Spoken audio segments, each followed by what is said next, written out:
Bonjour à tous, dans cette vidéo vous allez voir comment déterminer la fréquence d'un son.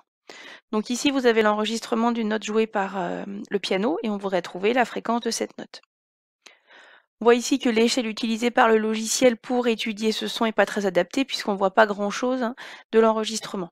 Donc vous pouvez dilater l'échelle du temps, donc l'axe des abscisses avec ici le zoom avant, donc vous cliquez et puis vous revenez avec le curseur pour retrouver le signal.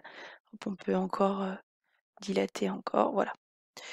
Qu'on voit l'échelle de temps, donc c'est mieux. Par contre, pour l'amplitude du signal pour l'échelle des ordonnées, c'est toujours pas terrible. Donc on peut aussi zoomer, mais là il faut se placer sur le 0 et vous appuyez à chaque fois sur le 0. Voilà. Et vous pouvez donc jouer sur l'échelle des amplitudes. On peut ici mieux apprécier déjà la forme du signal. Pour mesurer sa fréquence, donc on prend l'outil de sélection et on sélectionne la partie du signal qui nous intéresse. Ensuite, on va dans Analyse et on va sur Tracer le spectre. Assurez-vous que pour la taille, vous êtes au minimum à 2048. Il faut que vous puissiez voir un pic important pour les fréquences.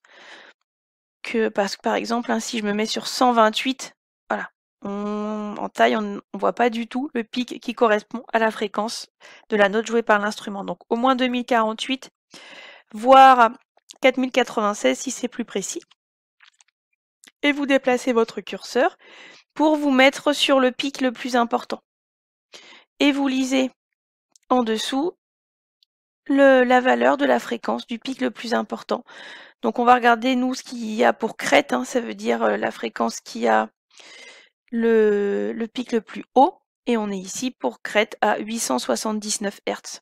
C'est ce que vous pouvez lire ici, donc je vais me replacer. Donc 879 Hz. Vous pouvez aussi très bien agrandir donc la fenêtre pour être plus précis. Voilà. Si je me mets toujours tout en haut, je suis bien à 879 Hz.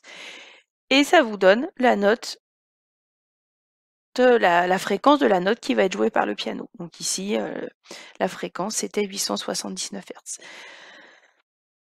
Voilà une méthode très simple pour trouver la fréquence associée à un son à l'aide du logiciel Audacity.